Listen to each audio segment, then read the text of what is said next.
కొడుకుని చిత్తగొడితే గాని వాడిలో ఉండే చెత్త బయటకు వస్తుంది. 10 ఏళ్ళు పవర్లో ఉండేసరికి బాగా తిమ్మిరెక్కి కూర్చుండు. అన్న అదే ఆ కాంట్రాక్ట్ విషయం. రే యాదగిరి, నేనింకా ఏమీ అనుకోలేదు. అనుకోవడానికి 1/2 సెకండ్ చాలు. ఒకవేళ అనుకుంటే నువ్వు కూర్చున్న ఇదే కుర్చీ ఖాళీగా మిగులుతుంది. నీ శవం కట్టెల మీద కాలుతుంటుంది.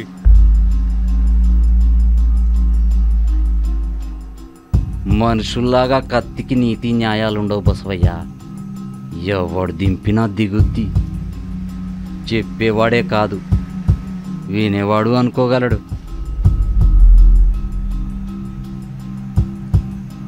అన్నా ఓ పోలీసోళ్ళ కాదు మామూలోళ్ళ చెప్తా విను. యుద్ధం మొదలుపెట్టిన వాడెవడు చివరి దాకా మిగలడు. ఒకవేళ మిగిలినా వాడివేవి వాడికి మిగల్చరు. ఈడు కూడా మాటలు బాగా నేర్చాడురా. ఈ మ్యాటరు గాంధీ గౌడ్ దగ్గర తేలాల్సిందే.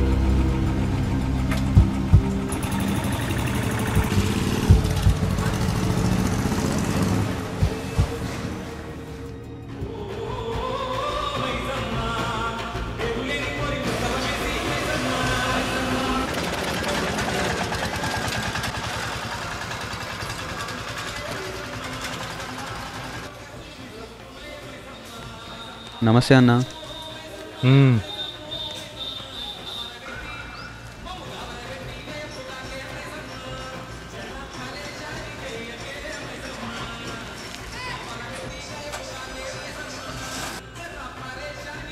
ఈ గన్లో ఉన్న బుల్లెట్ ఆ బసవయ్య బాడీని మిస్ అయితే నా గన్లోని బుల్లెట్ నీ బాడీని కిస్ చేయాల్సి ఉంటుంది.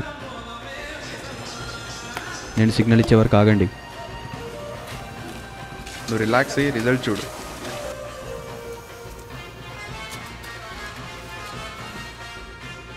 ఈ పోలీస్ వాళ్ళకి మనకు పెద్ద తేడా లేదు దత్తు. ఎందుకు అలాగా? వాళ్ళు ప్రమోషన్ కోసం చేస్తారు, మనం కమిషన్ కోసం పేలుస్తాం. రెండింటికి పెద్ద తేడా ఏంటో? వాళ్ళది స్టేట్మెంట్, మనది సెటిల్మెంట్.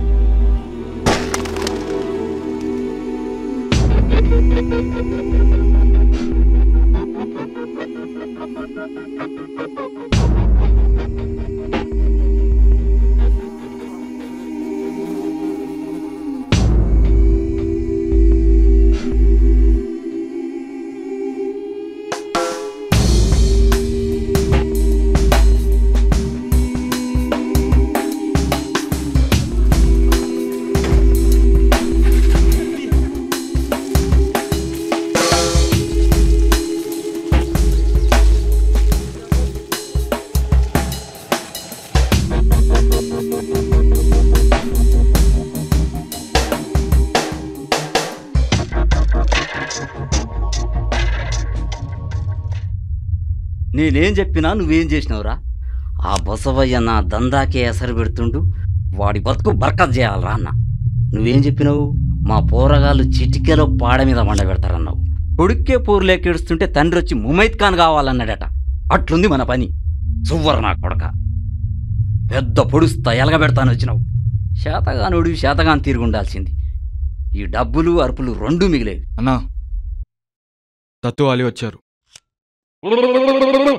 నా గుండుపై టెంకాయ కొట్టి వాడికి బొట్టు పెట్టి తీసుకురా. ఏంటి చూస్తున్నావు? వెళ్ళి పిలిచో. సరే అన్న. అక్కడ ఏమన్నా అన్నా ఏమి అనకు, నేను మాట్లాడతా. మ్యాగజైన్లో ఎన్ని బుల్లెట్స్ ఉన్నాయి? ఒక్కటి.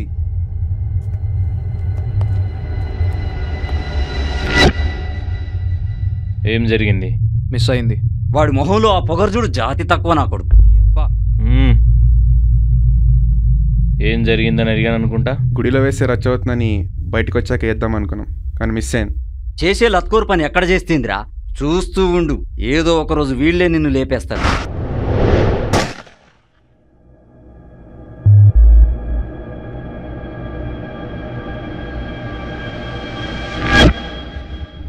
మనమెంత వైలెంట్గా ఉంటే మర్డర్ అంత సైలెంట్గా అయిపోతుంది. మనిషిని బ్రతికించేది కేవలం వాడి లక్.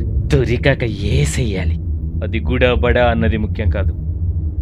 రోడ్డు పైన మేకను కోస్తే జనాలు తిట్టుకుంటారు, అదే మేకని జాతరలోకి వస్తే మొక్కుతారు. రెండింట్లో పారేది రక్తమే.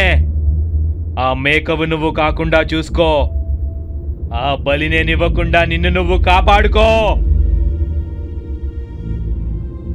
అన్నా, అది కాంట్రాక్టర్ సోమశేఖర్ మన పూర్వకు ధమ్కిస్తున్నాడంట. మన దత్తు వాళ్ళు పంపమంటావా?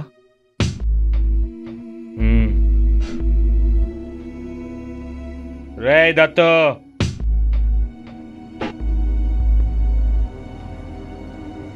నా పేరే గాంధీ, నేను కాదు.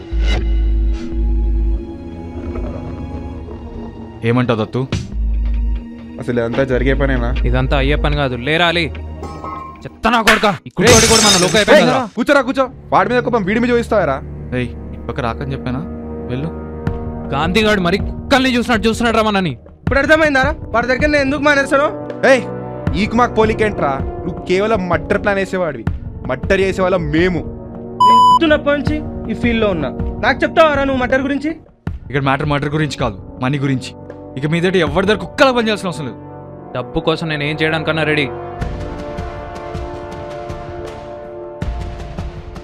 తాగే మందు కన్నా తాగించే డబ్బు చాలా చెడ్డది. మందు ఒకే రోజు మనిషిని మత్తులో ఉంచుతుంది, కానీ డబ్బు జీవితాంతం మృగాన్ని చేస్తుంది. ఈ రాతలు భగవద్గీతలు వినడానికి నేను కురుక్షేత్రలో పోరాడే అర్జునుడిని కాదు. ఓ 6 mm వేడిగా ఉండే ఇనుప ముక్క నీ బాడీలో దిగితే అప్పుడు గుర్తొస్తాయి తమ్ముడు ఈ గీతలు రాతలు అన్నీ. అన్న నిత్యానంద స్వామిని బాగా ఫాలో అవుతాడు అనుకుంటా. సరే విను దత్తు, ఇది కొంచెం కాంప్లికేటెడ్గా ఉండే సింపుల్ ప్లాన్. రేయ్ చిల్లర తీసుకోరా. ఇన్ని రోజులు ఆ గాంధీ చెప్పింది విన్నారు. ఈ ఒక్కసారికి ఈ గిరి చెప్పించేయండి. 5 కోట్లు, మనందరి లైఫ్ సెటిల్ అయిపోతాయి. కొంచెం క్లియర్గా చెప్పు. రేపు పొద్దున్నే ఆ ఎస్ఐ శశిగాడు పార్టీ దగ్గర నుంచి 5 కోట్లు తీసుకొని శంషాబాద్ వెళ్తాడు. వాడు కారెక్కి విండో తీసినప్పుడు ఒకవేళ వెంట తీయకుంటే తీస్తాడు. మరి అక్కడ సెక్యూరిటీ? అక్కడ సెక్యూరిటీ ఎవరు ఉండరు. ఆ ఎస్ఐ శేషుకు సడన్గా పార్టీ దగ్గర నుంచి కాల్ వస్తుంది. వాడు అక్కడి నుంచి వెళ్ళిపోతాడు. దించిన గ్లాస్లో నుంచి మళ్ళీ కా బ్యాగ్ని లేపేస్తాడు. అయిపోయింది.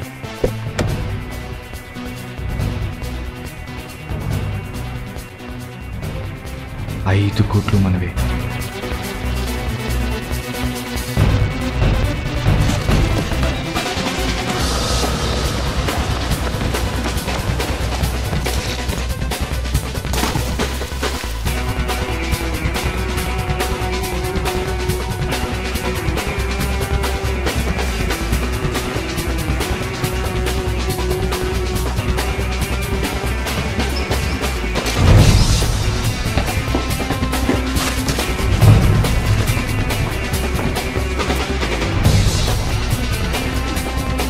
అయ్యా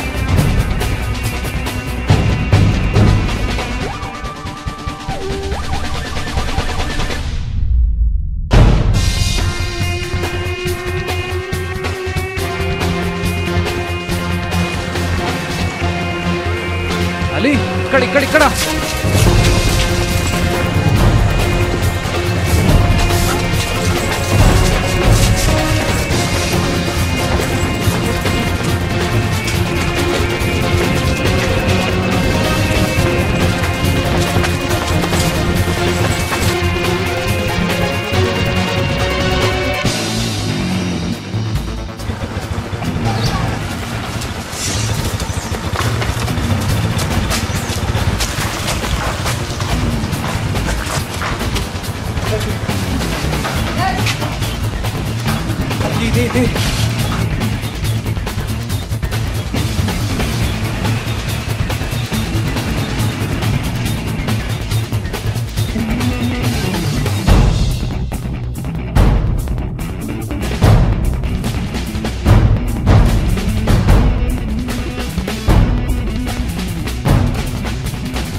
అనుకున్నవన్నీ చేద్దామని ఆశపడ్డారా?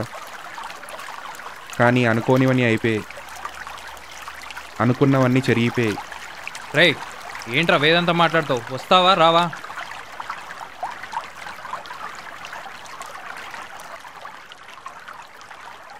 అలే చివరిసారిగా అడుగుతున్నా, వస్తావా రావా? ఆ పోలీసుడు మనం చూస్తాడు రా, గాంధీ మనం వదలడు, చంపేస్తాడు. సరే చావు.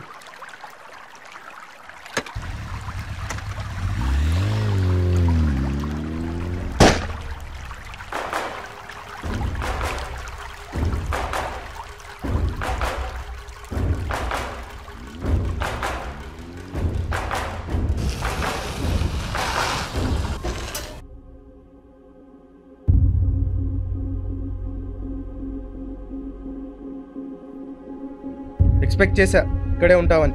అంత ఈజీగా మర్చిపోయే ప్లేస్ కాదు కదా. మన డబ్బులు ఇక్కడ పెట్టాం, సేఫే కదా?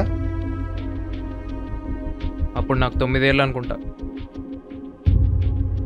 మా అయ్యను ఇక్కడే ఎన్కౌంటర్ చేస్తుంటే దిక్కులేనోళ్ళ చూసి ఉండిపోయా. శవాన్ని మోయడానికి నేను మా అమ్మ తప్ప ఎవరూ లేము. ఇదిగో శవాన్ని ఇక్కడే పూడ్చిపెట్టాం. భయపడకు, ఎవరు రాలే. సరే పద, చీకటి అవుతుంది. దత్తు, రాత్రి ఒకసారి గిరిగాడికి కాల్ చేయి. బ్యాగ్ వాడి దగ్గర పెట్టాలేమో. సరే.